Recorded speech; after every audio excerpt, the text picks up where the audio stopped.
Institute का शुक्रिया अदा करता हूँ क्योंकि इस मुल्क की एक बहुत अहम वक्त पे, एक फैसला कुन वक्त पे उन्होंने ये सेमिनार किया और इसकी बहुत ज़रूरत है पाकिस्तान में कि डिबेट किया जाए कि ये हुआ क्या पाकिस्तान से, कि एक मुल्क में एक अच्छा भला, यानी अगर कंपेयर करें मुश्किल हालात में सारी दुनिया में बुरहान आया हुआ है, जो कोरोना के आफ्टर इफेक्ट हैं सारी दुनिया में है।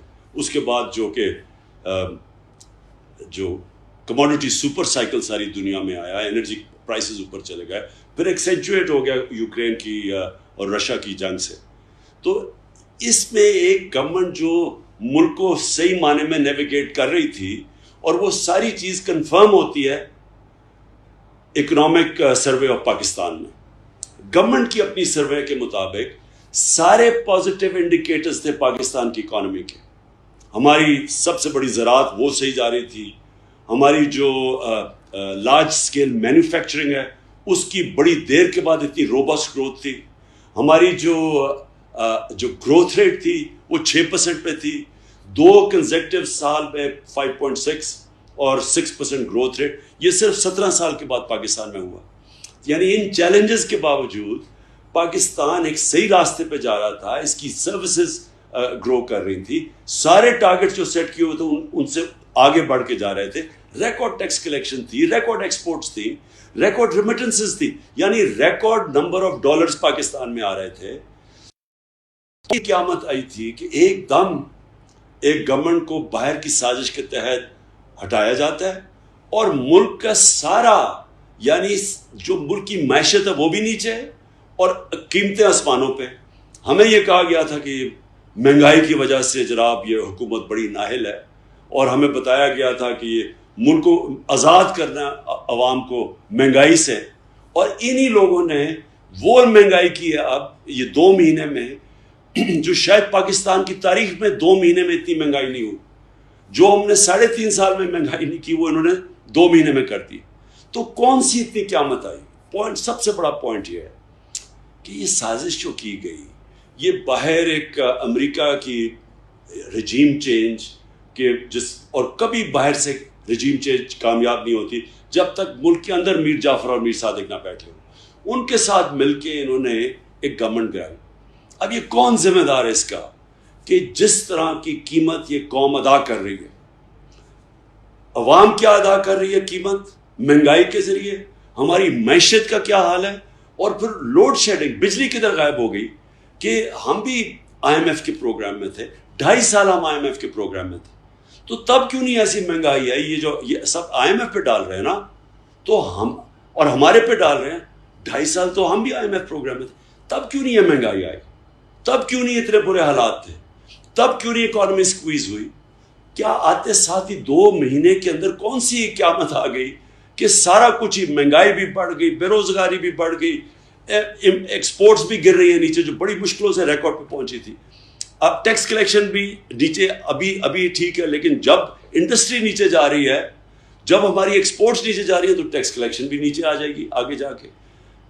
जो सबसे ख़तरनाक चीज़ है मुल्क के लिए कि हमें, हमारी जो इकोनॉमी है वो, सबको अब ये खौफ है कि ये श्रीलंका की तरफ जा रही है, और अगर श्रीलंका की तरफ चली गई और माइशत कमज़ोर हो गई तो हमें सबको पता है कि उसका अगला क्या मसला आना है, नेशनल सिक्योरिटी के ऊपर। हमने जो पहली पाकिस्तान की नेशनल सिक्योरिटी पॉलिसी बनाई थी, पहली दफ़ा हमने क्लियर किया था कि मिलिट्री सिक्योरिटी एक तरफ है, इकोनॉमिक सिक्योरिटी उतनी इंपॉर्टेंट है, और मिसाल दी थी सोवियत यूनियन की कि सोवियत यूनियन मिलिट्री इनसिक्योरिटी की वजह से नहीं गया, वो इकोनॉमिक इनसिक्योरिटी जो एक माशी मसला है वो टूटा।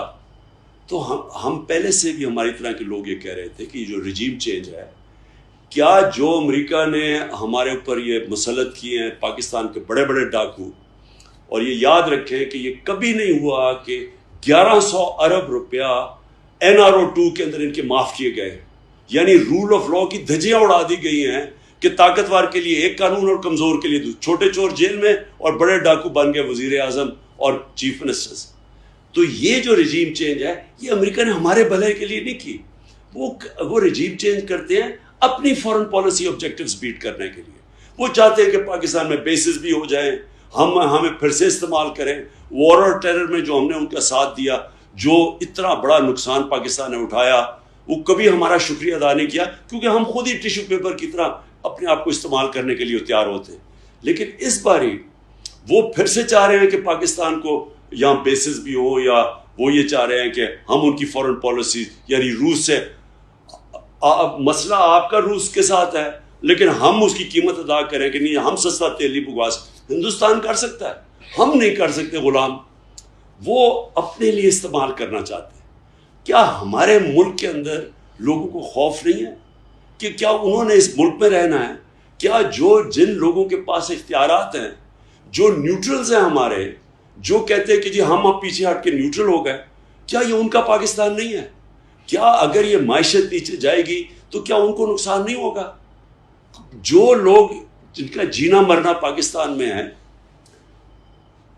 کیا وہ لوگوں کو فکر نہیں کرنی چاہیے؟